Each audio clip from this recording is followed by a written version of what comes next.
thought I would share with you my top 11 things to do in Haggadah. First thing to do is a hammam. Now, this is a must if you're serious about getting your tan whilst you're here in Egypt.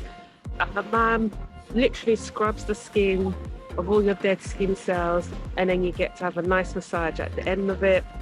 Most hotels will charge quite a bit for this. So at my hotel, it was about €80 for hammam experience, which is about an hour and a half, 2 hours.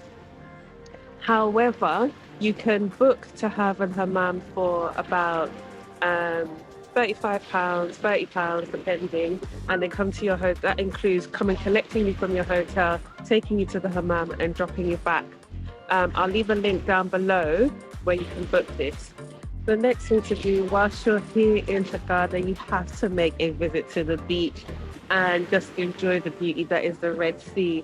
If you're into history, culture, religion, then this is a really significant place because I'm sure it's the Red Sea that Moses parted to deliver his people out of Egypt. But outside of that, the waters are crystal clear. You've got super soft sand.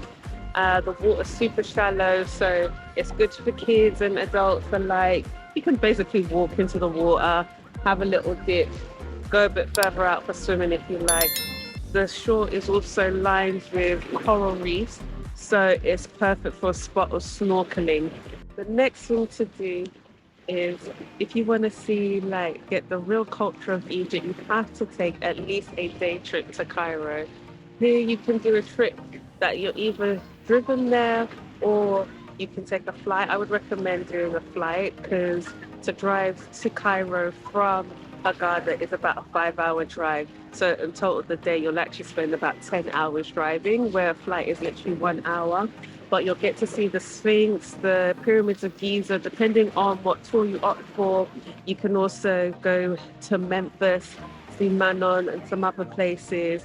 If you do a private tour, you have more flexibility, so you can maybe also take a trip to the Great Market that's in Cairo. I'll leave a link in the description down below of where you can do this. So a lot of activities you can book on Get Your Guide, and it will be a fraction of the cost of what you'll pay with your tour operator at your hotel. A lot of the hotels are like literal resorts, so you might not necessarily feel the need to leave. I was in my resort for a good 5 days before I stepped foot outside, and I made a night trip visit to actual Haggadah city, and I would recommend going at night when it's cooler. It's a really lively city, so everything is open till pretty much midnight. I think in their winter season it's still open, things are still open quite late. I was told till 10 p.m.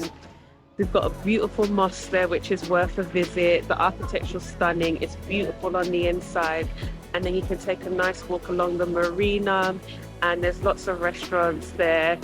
Get a drink, have a meal if you want to. I stopped and had a drink at the marina, had this really delicious barbecue. And you can literally just people watch, look at all the yachts that are docked in the marina. I think it's just pleasant just to actually get a feel of just to step outside of the resort, because you might even forget that you're in Egypt. You either go to Haggadah city by doing a tour, but if you want the flexibility, I suggest using the Uber app and getting a taxi into Haggadah city and out of. It's the most cost-effective way of doing so and leaves you with the flexibility to do what you like. That being said, I would recommend buying a local SIM card when you arrive. It was $15 for a SIM card with 50 gigabytes of data, which is literally more than enough for 2 weeks. I've just left mine on the entire time. I'm also connected to my VPN as well, so I can make WhatsApp calls, because here in Egypt certain websites are blocked and you can't make WhatsApp calls. So I'm here by myself. I want to call my family and friends. I use my VPN. I'm actually using private VPN, and I've been using them for about a year. I started using them when I was in Mauritius because I wanted to use my Amazon Prime and my Netflix and my Spotify. And I went with private VPN because they're actually one of the most cost-effective VPN providers. I've had no issues. Actually, I've only had 2 issues in the 12 months that I've been using them, and they've solved them like that. Usually it's just a matter of changing the settings. So like here, the VPN wasn't working when I first got here, but then I didn't realize there's an actual setting that you select for when you're places like Egypt, the Middle East and China. I'll leave a link down below for private VPN if you're interested. The next thing I would definitely recommend is doing some form of water sports activity whilst you're here. Like, you've got the beauty of the Red Sea, make the most of it. There's plenty to do here. So there's like parasailing, snorkeling, scuba diving. I did something which I think is called Sea Ski or Sea Ski, and it's literally like a personalized glass bottom boat, but like a jet ski almost, and you lie flat and you can go over the coral reefs and see like the fish. It was a fantastic experience. I really recommend it.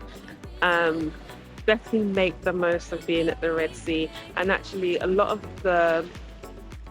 the water sports activities are really affordable here. Like parasailing here is like €30. That's, I think, the cheapest I've ever seen parasailing for, and that was €30, the hotel price. I'll leave a link down below if you book it and get your guide.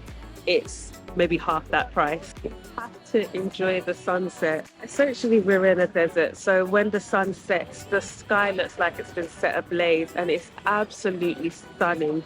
If your hotel has got like a rooftop bar, rooftop pool, you definitely have to make your way to the top and just have a sundowner and enjoy like the sunset. It is just absolutely stunning. Like, Egypt has one of the most beautiful sunsets that I've experienced. Next thing to do is to have a day at one of the water parks. There's quite a few hotels in Hurghada that have water parks included. Jazz Aquaviva is one of them, so I'm staying at Jazz Aquaviva currently, and there's Makadi Water World there. I think it has well over 50 slides, and it is super fun for both adults and kids. I had a day there and it was so much fun. Definitely worth it. If you're not at a hotel with a water park, you can book a ticket or get your guide. So it will include transportation to and from the water park and your entry into the water park. So if time allows, the next thing you've got to do is make a trip to the Valley of the Kings in Luxor. You've got one of the biggest temples out there. You've got Karnak Temple out in Luxor.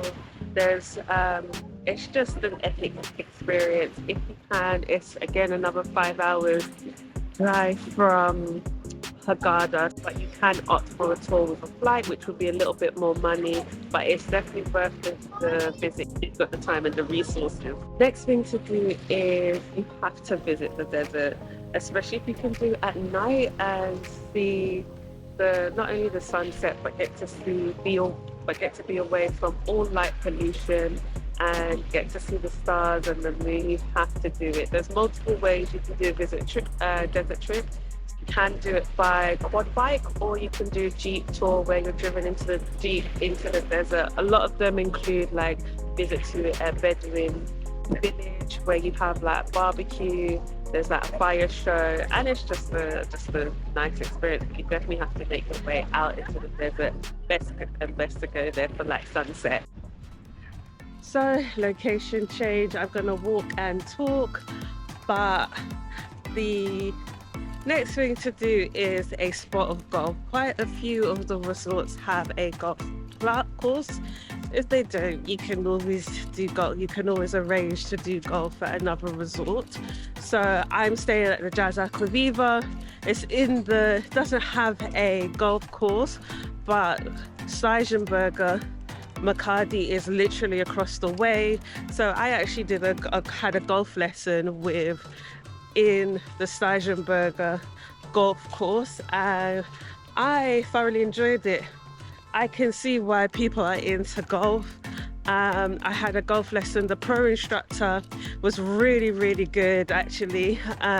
He also runs like a course, so if you can have like one-off lessons, which I think are about €55, but you can also do like a 3-day and 5-day course to where he literally goes through everything, and then I think at the end you get to play like 9-hole.